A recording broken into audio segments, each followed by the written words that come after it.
সেদিন মুস্তাকুন নবী কাসিমি সাহেবরাও বাধা দিয়েছে। ও আল্লাহর বান্দা কি হইল দেখেন না, গত জুমার মধ্যে আমাদের নোমান কাসিমি সাহেব মসজিদের মধ্যে বয়ান করেছেন। ও আল্লাহর বান্দা একজনে কাউন্টার দিয়েছে, কারণ একজন হক্কানি আলেম, একজন কোরআনওয়ালা বয়ান করে, কোরআন দিয়া হাদিস দিয়া। হুজুর বলেছে আমার কোরআন এবং হাদিসের বিপরীত যদি কোনো ব্যাখ্যা করে দিতে পারেন দাঁড়ান, আর না হয় এখানে কথা বলবে না, আপনি মসজিদ থেকে বের হয়ে যান। কারণ আমার আল্লাহর কোরআন, আমার নবীর হাদিস না বুঝার কারণে অধিকাংশ মানুষ ওরা মনে করে আলেমরা রাজনীতি করে, আলেমরা মসজিদে রাজনীতি নিয়ে কথা বলে। ওরে বান্দা, না না, আমার আল্লাহর কোরআনই তো আদর্শ রাজনীতির কথা বলে, ঠিক কিনা? ও আল্লাহর বান্দা, তুমি জানো না কাদেরকে বাধা দিয়েছো? ও নবীর আশিক উম্মতের দল, ও আল্লাহর বান্দা যুবক, ও আল্লাহর বান্দা, এরে আল্লাহর গোলাম, মুমিন বান্দা কাউকে ভয় পায় না। ভয় পায় কাকে? আরো জোরে বলে। ওসমান হাদি গুলির সামনে নিজের জানটা দিয়েছে, কাউকে ভয় পায় নাই। আবু সাইদ গুলির সামনে নিজেকে দিয়েছে, ভয় পায় নাই। কারণ ওই সময় সে দেখছে আসলে গুলি না, কেমন যেন জান্নাতে আল্লাহ ডাকতেছে। আরো জোরে বলেন। আমার আল্লাহ যেন ডাকতেছে, বান্দা আয়, ওরে বান্দা আয় আয়। এবার মন্ত্রী ডাক দিয়া বলে, বাদশাহ, মুসলমানের আগুনে ফেললে তারা তো জান্নাতে চলে যাবে, তাহলে কি করবা? বলে মুসলমানকে গুনাহ করান, গুনাহ করান। ওদেরকে গুনাহ করাইলে ইমানের পাওয়ার নষ্ট হয়ে যাবে, তখন বান্দা অটোমেটিক জাহান্নামী হয়ে যাবে। বলে কি করিয়া করব? বলে আমার একজন সুন্দরী নারী মেয়ে আছে, ওরে দিয়া 40 দিন পর্যন্ত দরজা লাগাইয়া, ওই দরজা বন্ধ করিয়া দুইজনকে একসাথে রাখিয়া দিব। হয়তোবা আমার মেয়ের পেছনে পড়িয়া সে যখন অন্যায় করে ফেলবে, ইমানের পাওয়ার দুর্বল হয়ে যাবে। মুসলমান যখন ছবি দেখতে থাকবে, মোবাইলের পেছনে পড়বে, নেশার পেছনে পড়বে, মুসলমানদের ইমানি পাওয়ার দুর্বল হয়ে যাবে, শেষ হয়ে যাবে। আর মুসলমান যখন নারীর পেছনে পড়বে না, মোবাইলের আসক্তিতে পড়বে না, নেশার পেছনে পড়বে না, মুসলমানদের ইমানের পাওয়ার থাকবে এত কঠিন। কারণ মুসলমান কিন্তু আল্লাহ দুনিয়ার নেশা না, আল্লাহ শরাব দিবেন, দুনিয়ার নারী না, আমার আল্লাহ তাআলা জান্নাতে দিবেন। আল্লাহ কত পরিমাণে দিবেন তার কোনো হিসাব নাই। আল্লাহর বান্দা ডাক দিয়া বলে, ও বাদশাহ, আমার কন্যা কি দেই? তাহলে আমার মেয়েটা ওরে গুনাহ করাইবে, গুনাহ করাইলে ওর ইমানি পাওয়ার শেষ হয়ে যাবে। বলে হ্যাঁ তাই করো, এত টাকা তোমারে আমি দিব। ওই যে আমার একটা আলাদা ঘর, ওই ঘরে তোমার মেয়ে এবং যুবককে দিলাম। মেয়েটাকে ডাক দিয়া বলি, মা, তোর কাছে এই ছেলেটাকে দিলাম, যত পারো তুমি ওরে দিয়া গুনাহ করাইবা।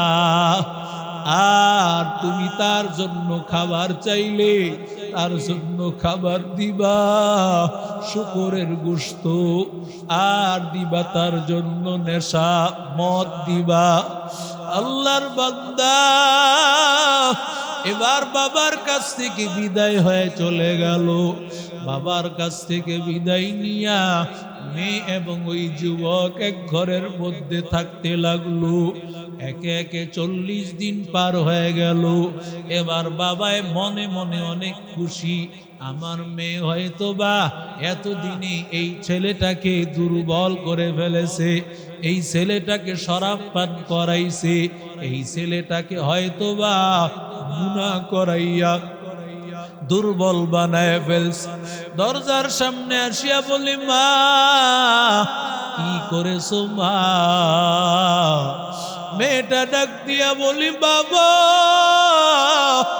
আল্লাহর কসম আমি এই ছেলেকে গুনাহ করাইতে তো পারি নাই, বরং বাবা আমার মধ্যেই তো ঈমানের পাওয়ার চলে আসছে। আল্লাহু আকবার, আরো জোরে কল্লা আল্লাহু আকবার। আমি চাইছিলাম আরে বেঈমান বানানোর জন্য, কিন্তু আমি কি বানা করেছি বাবা, আমি একেবারে নিজের সব কাপড়গুলো বিবস্ত্র হইয়া যতভাবে আকর্ষণ করানো যায় সবভাবে তারে আকর্ষণ করেছি। মাঝে মধ্যে আমি বিবস্ত্র হইয়া আলাদাভাবে আমি থাকতাম, মনে মনে ভাবতাম হয়তোবা সে আমারও জানতে আসবে। আমি তাকাইয়া দেখতাম আল্লাহর বান্দা আমার কাছে আসবে তো দূরের কথা, আল্লাহর বান্দা নামাজে দাঁড়ায় থাকতো, আবার মাওলার সাথে মুলাকাত, আল্লাহকে ডাকতো। আমি বলতাম তোমার কি সামান্য পরিমাণ আকর্ষণ নাই? বলে এই দুই চোখ আমি বরাদ্দ রাখছি জান্নাত দেখব, তোমারে দেখার জন্য রাখি নাই। এই দুই চোখ দিয়ে নাকি ও মালিক ও আল্লাহকে দেখবে। উজুহু ইয়াউমাইযিন মুসফিরা দাহিকাতুন মুস্তাবশিরা। আল্লাহর বান্দা মুমিন বান্দার চেহারাটা হবে আলোকিত। ও আল্লাহর বান্দা যুবক ও নবীর আশিক উম্মতের দল, বাবা আমি কোনোভাবেই তারে গুনাহ করাইতে পারি নাই। আমি তার সামনে মদ দিয়েছি, শুকরের গোশত দিয়েছি। আল্লাহর কসম আমারই খাবার শিখায় নাই। আমি তাকায় দেখতাম সামনে কি জানি খাবার শিখাইতেছে। আমি জিজ্ঞাসা করলাম, সে বলে এই খাবার নাকি তার আল্লাহ তার মালিক দেয়। আর কি দারাত খৌফে হক দার দিল মাদান জান্নাতুল মাওয়াদিহাতু রামাকা। এরে আল্লাহর বান্দা যুবক, ওমান ইয়াত্তাকিল্লাহ ইয়াজআল লাহু মাখরাজা ওয়া ইয়ারযুকুহু মিন হাইসু লা ইয়াহতাসিব। যেই বান্দা আল্লাহকে ভয় পায় আল্লাহ তাআলা তার সব রাস্তা খুলিয়া দেয়। এবার বাবাই যখন এই কথা শুনেছে, বাবাই বলে মা আমার দিলেও তো ঈমান ঢোকা শুরু হয়ে গেছে। এবার বাবাকে ডাক দিয়া বলে বাবা আমরা এখানে থাকলে হবে না, আমাদেরকে এই দরবার ছেড়ে পালায়া যেতে হবে। আল্লাহর বান্দা যুবক, ওই বান্দা এখান থেকে বের হয়ে গেল, তাকেও বের করে দিল। পেছনে পেছনে বাবা এবং কন্যা তারাও দুইজন যায়। তারা বলে আমাদেরকে প্রথমে কালেমা পড়াইয়া দাও। কালেমা পড়াইয়া দিয়া এবার আল্লাহর বান্দা যুবক যায়।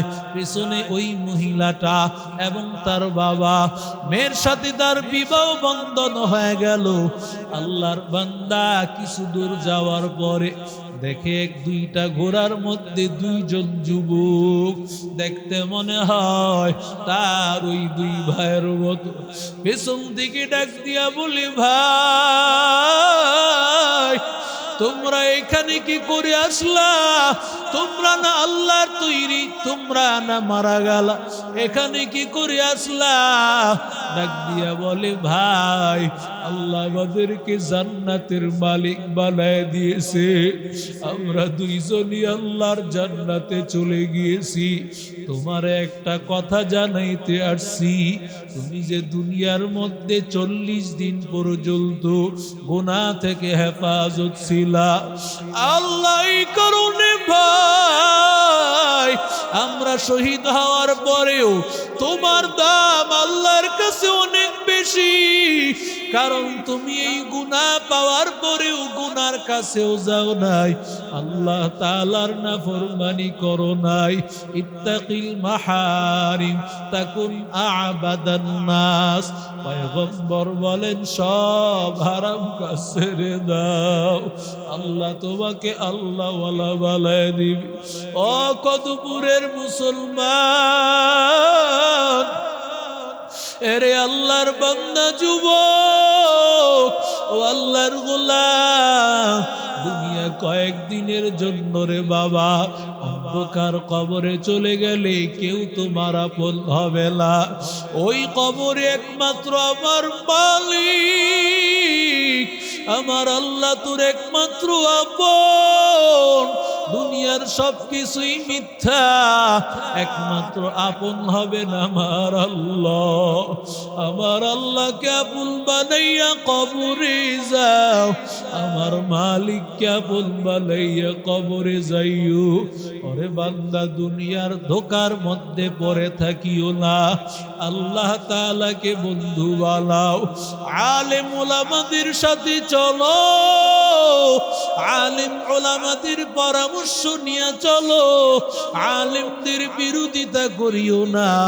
মা বাবার কাছ থেকে দোয়া নাও, মা বাবারে কষ্ট দিও না রে যুবক, মা বাবার মনে কোনদিন আঘাত করিও না, কারণ যেই সন্তান মা বাবারে কষ্ট দেয় ওই সন্তান কোনদিন বড় হতে পারে না।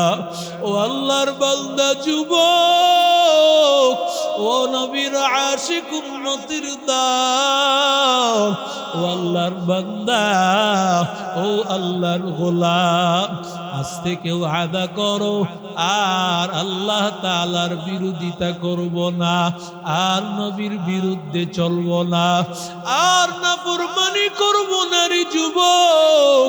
যতদিন আল্লাহ বাঁচায় রাখবে ঈমানের সাথে নেক আমলের সাথে, আল্লাহ যেন সবাইরে কবুল করেন। জোরে বলেন আমিন।